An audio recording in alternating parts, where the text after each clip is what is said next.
Economic जो है एक बहुत ज़्यादा सब्जेक्ट जो फेमस है और पूरी दुनिया में इसकी पॉपुलैरिटी है। और इकोनॉमिक जो है उसका ताल्लुक जो है इंसान के रोज़मर्रा मामलात से है, और इंसान की जो ख्वाहिशात जो है वो मैक्सिमम सेटिस्फाइड जो होती है वो इकोनॉमिक्स कहलाती है। यानी कि अपनी ख्वाहिशात को मैक्सिमम तरीके से फुलफिल करना आपको जो है इकोनॉमिक्स कहलाता है। लेकिन इकोनॉमिक्स की आगे मुख्तलिफ ब्रांचेज आ जाती हैं।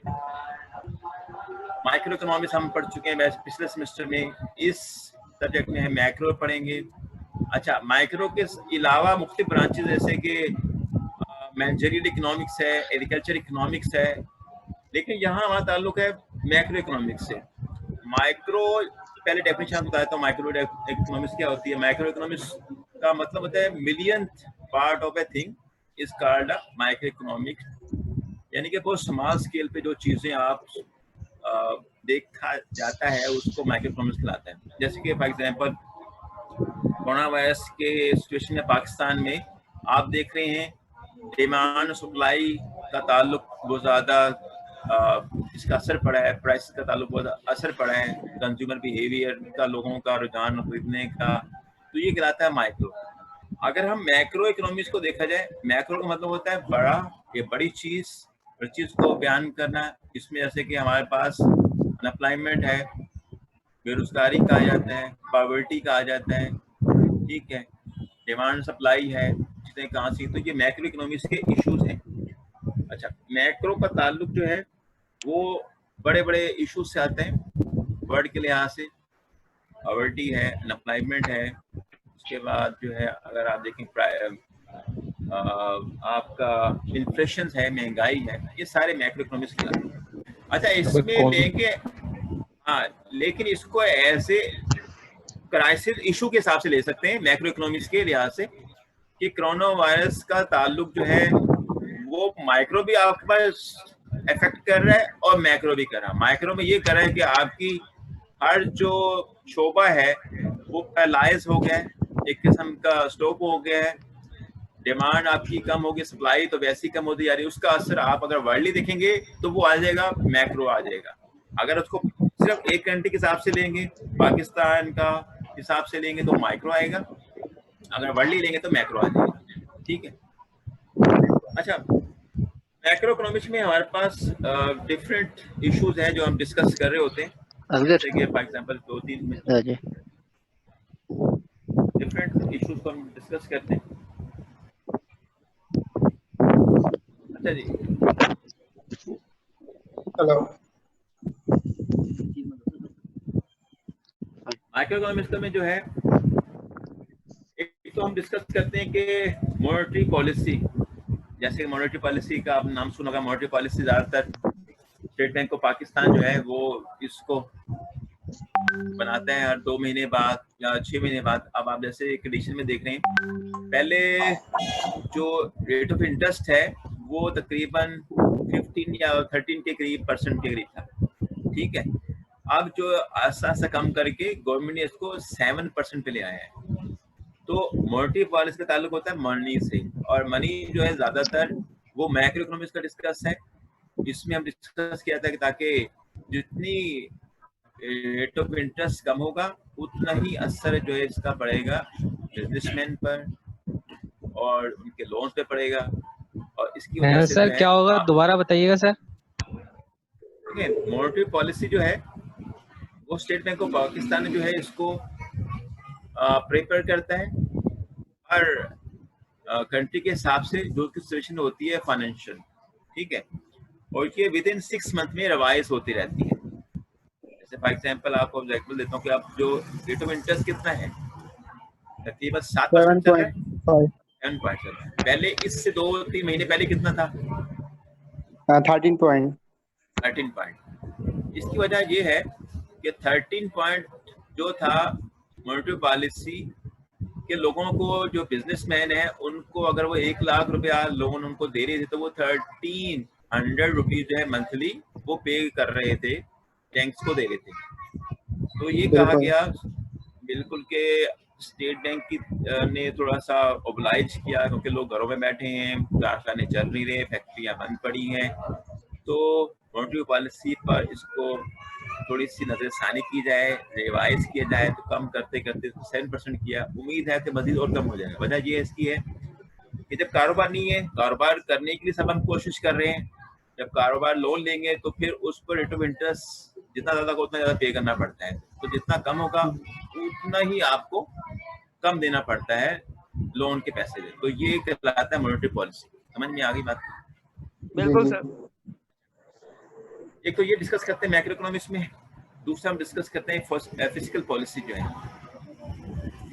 अच्छा, फिजिकल पॉलिसी का ताल्लुक होता है आपका मॉनेटरी पॉलिसी और फिजिकल पॉलिसी दोनों कॉम्बिनेशन होता है। क्योंकि अगर कंट्री बिल्कुल फ्लॉप हो गई है, मामला खत्म होते जा रहे हैं, बंद होते जा रहे हैं, तो फिर यहाँ जो है फिजिकल पॉलिसी गवर्नमेंट अप्लाई करती है। जैसे कि इमरान खान ने किया कि भाई सारे चीजों को हम बंद नहीं कर सकते, पॉवर्टी ज्यादा है, लिहाजा कुछ शोबों को उन्होंने परमिशन दी कि आप ओपन कर सकते हैं। जब आप ओपन कर देंगे तो उससे ये होगा कि मुल्क का थोड़ा पहिया चलेगा। जब रोजगार मिलेगा लोगों का तो गवर्नमेंट भी अप्लाई करती है। तो ये चीज जो है वो फिजिकल पॉलिसी में आ जाती है। एक तो ये डिस्कस करते हैं मैक्रो इकोनॉमिक्स में। दूसरा हम डिस्कस करते हैं फिजिकल पॉलिसी जो है।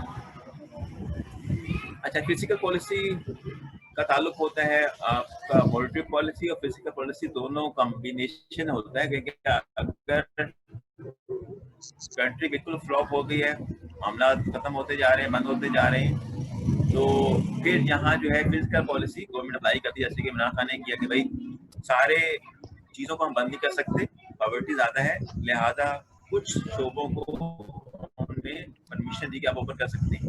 जब आप ओपन कर देंगे तो उससे ये होगा कि मुल्क का थोड़ा पहिया चलेगा। जब रोजगार मिलेगा लोगों का तो गवर्नमेंट भी अप्लाई करती है।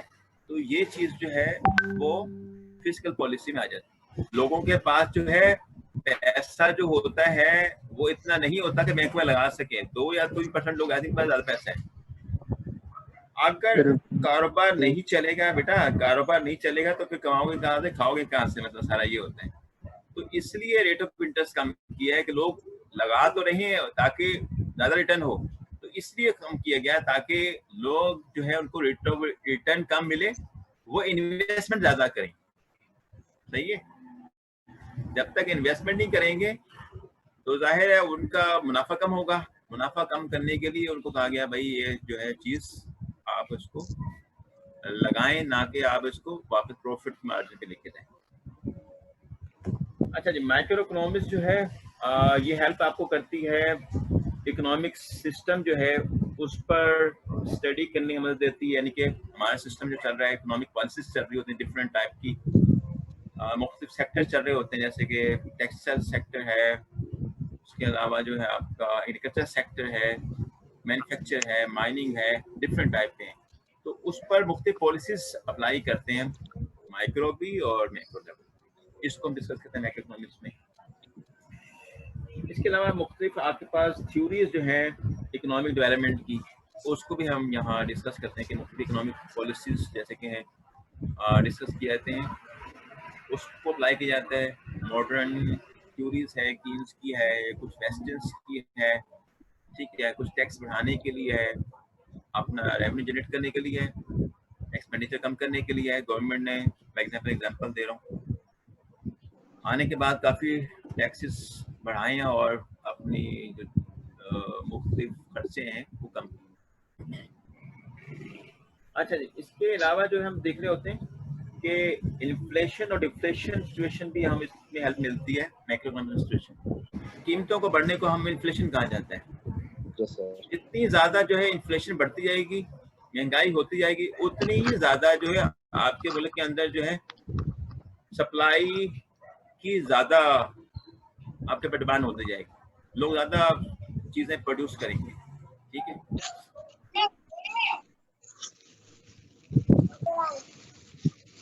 अच्छा, डिफ्लेशन ये कहलाता है कि प्राइसेस का कम होना डिफ्लेशन कहला जाता है।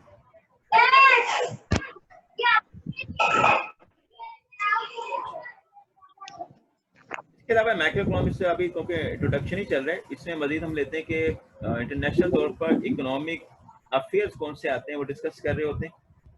डिफरेंट टाइप के आपको अफेयर्स इसमें मिलेंगे। फॉर एग्जांपल जो है यूएनओ की तरफ से कोई आपके पास इन्फ्लेशन आ जाता है, कोई आपको इफेक्ट्स आया था ओवरऑल परफॉर्मेंस के हिसाब से, यूएसए है, कुछ से डिफरेंट कंट्रीज जिनसे आप एड ले रहे हैं, तो वो भी आपके पास नजर आते हैं। अच्छा, माइक्रो इकोनॉमिक्स जो है आपको जो माइक्रो इकोनॉमिक्स थ्योरीज है उसको भी हेल्प आउट करती है कि वो किस तरह से आप उसको चेकआउट कर सकते हैं, चलाने में मदद देती है। ठीक है, तो ये स्कोप है माइक्रो इकोनॉमिक्स का जो आपको नजर आता है। अच्छा, इसके अलावा जो स्कोप है हम इसमें देख सकते हैं कि माइक्रो इकोनॉमिक्स जो है ये जब तक माइक्रो इकोनॉमिक्स की कुछ चीजें इसमें इंक्लूड ना की जाए उसको सपोर्ट नहीं मिलती है। तो अब देखते हैं लिमिटेशन ऑफ माइक्रो इकोनॉमिक्स क्या है। Depending upon too much generalisation है, इसमें बात चीजें ऐसी हैं जो जनरल व्यू के हिसाब से शामिल हैं, जैसे कि कंजम्पशन है, सेविंग है, ठीक है, और इन्वेस्टमेंट है। तो ये चीजें सारी आपकी चीजें, ये problem of making the aggregates का है, कुछ एग्रीगेट डिमांड एंड सप्लाई का जो है वो भी हम देख रहे हैं। ये भी माइक्रो इकोनॉमिक्स के टॉपिक्स हैं जो आगे चल के हम पढ़ेंगे। ये भी जनरल टॉपिक्स हैं जो सब लोग ही इसको डिस्कस कर रहे होते हैं।